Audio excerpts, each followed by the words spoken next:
Halo semuanya, Assalamualaikum warahmatullahi wabarakatuh. Selamat siang kepada dosen pengampu mata kuliah Kulku Penting dan rekan-rekan mahasiswa UBSI sekalian. Kami dari kelompok 7 kelas 176D 07 Universitas Bina Sarana Informatika. Hari ini akan mendemonstrasikan proyek tugas akhir kami mengenai implementasi cloud computing menggunakan platform Cloud Storage serta bagaimana cara memanajemen filenya. Sebelum memulai jalannya demo, izinkan saya memperkenalkan anggota kelompok kami. Saya Safiola Apu dengan NIM 17230194 dan rekan-rekan saya Guido Setia Murniawan Jebua dengan NIM 17230415 dan Ahmad Fadil Fauji dengan NIM 17230485 dan Anggi Dian Oktavianingsi dengan NIM 17230750. Pertama-tama mari kita bedah dulu landasan teorinya. Apa itu on cloud atau platform sejenisnya seperti yang tertera pada slide pertama pertemuan 13.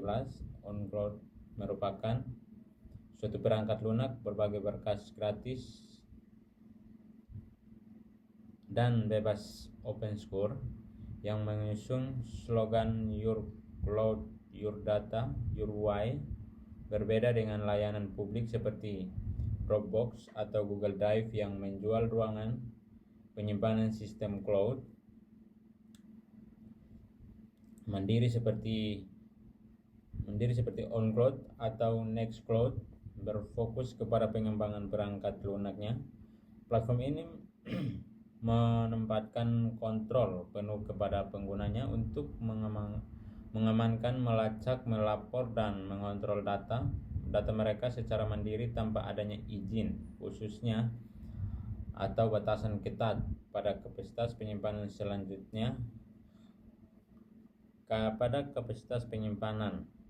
Selanjutnya, landasan strategi TI. Hubungan strategi TI dan analisis risiko. Pembicara anggota 2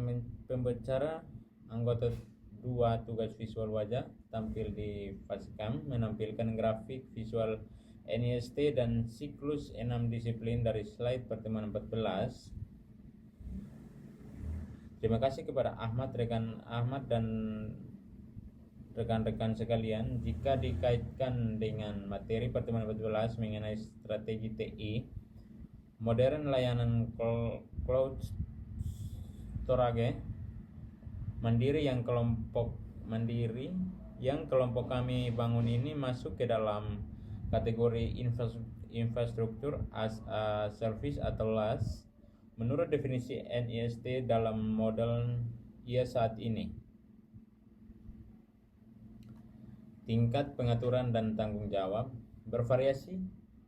Kita sebagai pengguna memiliki tanggung jawab penuh atas konfigurasi platform, keamanan, pemeliharaan sistem, perawatan database, dan pemantauan catatan log. Oleh karena itu, dalam eksekusi proyek ini, kelompok kami mengadopsi pendekatan manajemen risiko operasional. Kami melakukan evaluasi risiko dan analisis kebutuhan teknis agar infrastruktur lokal yang kami bangun di sistem operasi Windows ini berjalan dengan stabil, aman dari kebocoran data, dan siap digunakan untuk kebutuhan skala bisnis maupun komunitas.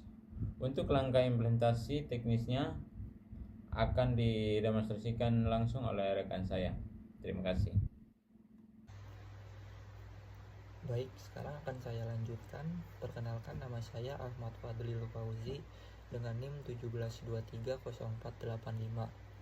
Dan sekarang kita akan masuk ke dalam langkah-langkah implementasi teknisnya langsung pada sistem operasi Windows. Untuk membangun server cloud storage lokal, kelompok kami menggunakan bantuan environment XAMPP yang mencakup Apache HTTP Server dan database engine MySQL. Dan yang pertama, langkah awal yang akan kami lakukan adalah langkah awal yang harus dilakukan pertama kali adalah kalian harus menginstal dulu folder yaitu OnCloud 7.0.15 dan XAMPP versi 5.6.40. Dan kedua versi ini harus kalian pakai yang versi ini ya, karena kalau pakai versi yang lain nanti akan tidak terkonek OnCloud-nya. Oke, jadi yang pertama kita install dulu XAMPP-nya di sini.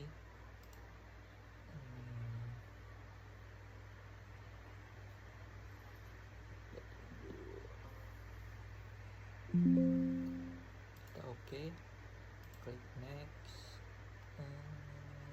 next lagi, dan ini tempat untuk menaruh folder XAMPP nya. Kita klik next saja. Kita lanjut next, dan di sini kita tunggu saja sampai proses instalasinya selesai.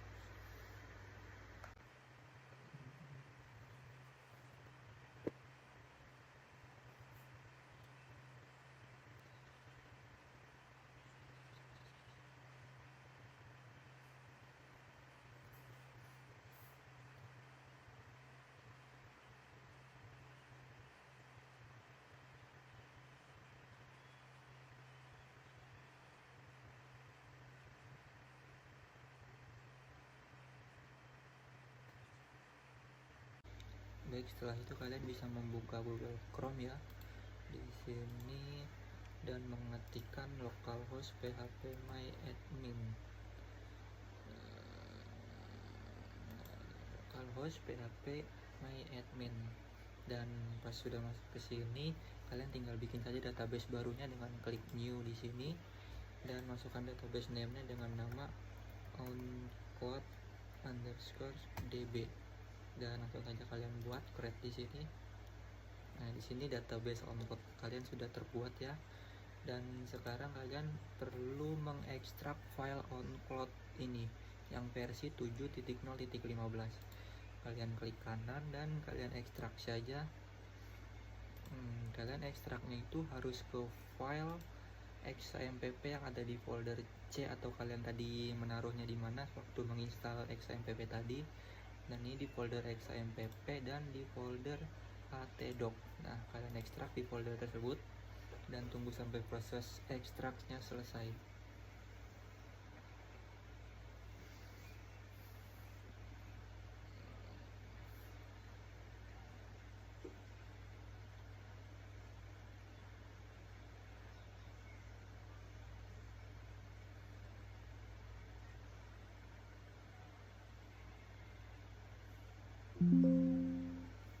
Baik, proses ekstraknya sudah selesai dan folder tadi sudah terekstrak di folder XAMPP htdocs. Nah, di sini sudah ada dia folder OnCloud. Dan ketika folder sudah ada di sini, kalian bisa membuka browser lagi tadi dan membuka localhost/oncloud.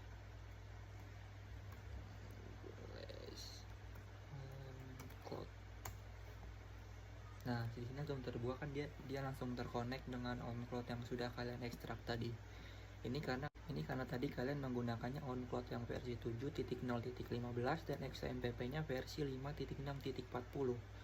Kenapa harus pakai versi ini? Karena kalau kalian memakai versi yang lain, nanti OnCloud-nya tidak mau terbuka seperti ini dan dia akan error yang nih, saya sempat mengambil gambar dan dia akan jadi seperti ini. Nah, jadi dia kayak versinya itu tidak mau terkoneksi antara versi OnCloud dan versi XAMPP-nya. Nah, gitu ya. Jadi kalian harus menggunakan yang versi 2 ini. Nanti link downloadnya akan saya berikan di deskripsi di bawah supaya kalian kalau ingin mencobanya bisa langsung download dengan mudah. Oke, langsung aja kita konfigurasi, kita buat akun baru. Di sini username-nya saya mau ngisi nama kelompok saya, kelompok 7, dan passwordnya mungkin bisa nama saya ya. Di sini passwordnya nama saya Fadlir 123. Nah, untuk data foldernya biarkan saja seperti ini. Cek XAMPP htdocs OnCloud data, dan database usernya ini pilih root. Database passwordnya kosongkan saja. Database name ini kalian isi dengan database yang tadi kalian buat di phpMyAdmin. Tadi kan kita membuat oncloud_db dan kalian tinggal memasukkannya yang sama, oncloud_db, dan kalian tinggal klik pd setup, dan nanti oncloud ini akan membuat sudah membuat.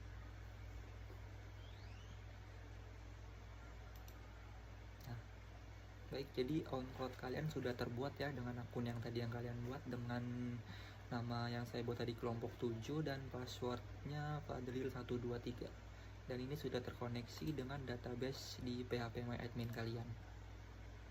Oke. Baik, perkenalkan, nama saya Guido Setiampurniawan Sibua dengan NIM 17230415. Selanjutnya saya akan melanjutkan konfigurasi oncloud kami kelompok 7 supaya oncloud ini bisa diakses dan secara online dengan memasukkan IP address supaya device lain bisa masuk di oncloud kami ini dengan jaringan yang sama. Oke, baik, di sini kita akan klik folder exam.pp, lalu ke htdocs, lalu ke oncloud dan config. Nah, sini ada config. Nah, pada folder config ini akan ada program yang akan kita jalankan. Nah, kita akan masukkan IP address kita ke dalam config tersebut supaya bisa dibuka secara online dengan jaringan yang sama. Saya akan membuka config ini dengan menggunakan Visual Studio Code. Kan ini pada ini kita buka menu file dan cari foldernya. Di situ ada cc, pp, htdocs, lalu ke config, kita open. Baik, nah di sini kita ada baris ke-8 0 dengan localhost nanti kita ganti dengan IP address dari jaringan kita. Untuk mengatur IP address jaringan kita buka ke command prompt. Oke, di sini kita panggil saja atau kita ketik saja ipconfig. Lalu muncul di sini ada wireless LAN adapter Wi-Fi. Situ ada IP kita atau IP address kita sendiri. Masukkan ke dalam config localhost tadi. Kita copy dulu. Ini IP address jaringan kita. Dan kemudian kita buka Visual Studio Code. Kita taruh pada bagian localhost. Localhost kita hapus, lalu kita ganti dengan IP address kita. Sekarang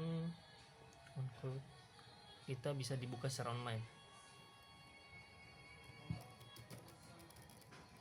dengan pengguna yang lain dengan jaringan yang sama. Kita close, dan langsung saya coba ke masukkan IP jaringan kita 192.168/oncloud. Kita enter. Nah, di sini ada username.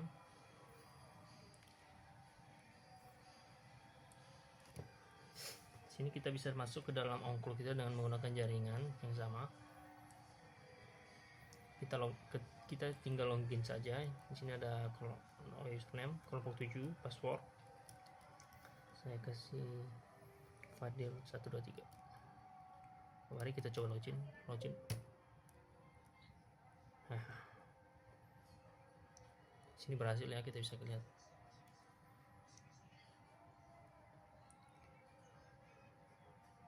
Kita bisa mengintegrasikan oncloud kita dengan jaringan supaya bisa dibuka ke device lain yang memiliki jaringan yang sama. Perkenalkan, nama saya Anggi Dian Oktavianingsi dengan NIM 172300750. Di sini saya akan menjelaskan fitur-fitur yang ada di oncloud yang sudah kami konfigurasi sebelumnya. Di sini untuk menambahkan folder baru, kita bisa klik new, lalu masukkan nama. Kita masukkan nama tugas dan klik enter. Lalu folder sudah terbuat. Atau bisa menambahkan upload folder secara manual. Di sini saya ingin memasukkan folder Crypto Citra, lalu open, dan folder Crypto Citra ini sudah masuk ke OwnCloud secara manual. Lalu di sini di pojok kanan atas ada kelompok 7, lalu klik personal. Di sini kita bisa mengganti password atau mengganti nama akun OwnCloud kita. Di sini kita bisa memasukkan email juga, mengganti foto profile. Lalu di bawahnya juga masih banyak lagi. Selanjutnya kita lanjut ke menu user. Di menu user ini kita bisa memasukkan user baru. Misalkan kita masukkan di sini dengan nama Anggi dengan password 123. Lalu di sini kita bisa memilih ingin menjadikannya sebagai admin atau seperti biasa atau grup biasa. Lalu klik create dan sudah jadi untuk username baru kita sudah terbuat. Untuk user baru kita sudah terbuat, ya ini untuk user yang biasa. Atau di sini coba kita membuat user sebagai admin, kita masukkan username-nya Anggi admin. Passwordnya juga 123. Lalu di sini grupnya kita klik admin dan create. Dan di sini kita sudah memasukkan user admin baru.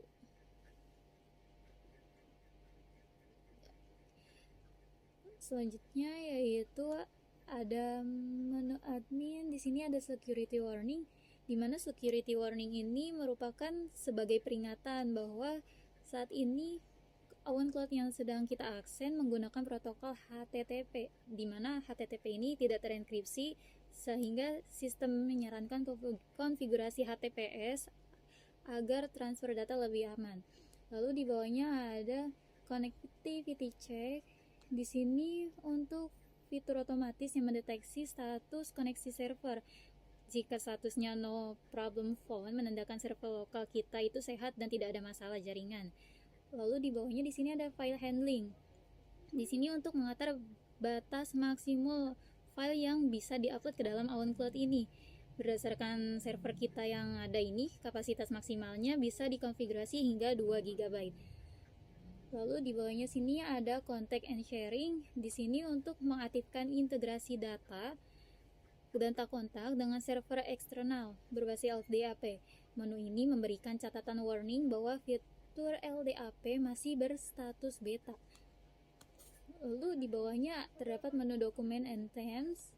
Di sini dokumen ini untuk mengaktifkan pratinjau atau pengeditan file Microsoft Word langsung di browser, di mana fitur ini membutuhkan software pihak ketiga seperti OpenOffice atau LibreOffice yang ditanam di server lokal maupun eksternal. Lalu di sini ada fitur updater dan Encron. Nah, updater ini untuk pusat pembaruan otomatis untuk menaikkan versi OwnCloud ke rilis yang lebih baru. Kalau cron ini untuk penjadwalan tugas latar belakang seperti membersihkan file sampah otomatis atau mengecek pembaruan. Lalu di bawahnya terdapat email server. Di sini untuk konfigurasi agar Cloud bisa mengirimkan email notifikasi ke pengguna. Biasanya menggunakan fungsi mail _buka, bawaan PHP atau menggunakan server SMTP eksternal seperti Gmail SMTP dengan opsi keamanan SSL atau TLS. Lalu di bawahnya ya ada log and error alert. Di sini bagian ini mencatat segala hal yang terjadi di balik layar, terutama ketika ada sistem yang error, macet, atau tidak berjalan dengan semestinya. Di sini log level untuk mengatur tingkat sensitivitas pencatatan log, error raw post data. Di sini sebagai pengingat bahwa fungsi HTTP sudah kadaluarsa. Jadi di PHP kita ini fungsinya sudah kadaluarsa ya. Lalu di sini ada error unable to create Awan Cloud. Di sini terjadi karena Awan Cloud ini nggak berhasil untuk membuat file catatan. Dan mungkin segitu saja fitur-fitur yang ada di Awan Cloud ini. Mungkin cukup. Sekian dari kami. Terima kasih. Wassalamualaikum warahmatullahi wabarakatuh.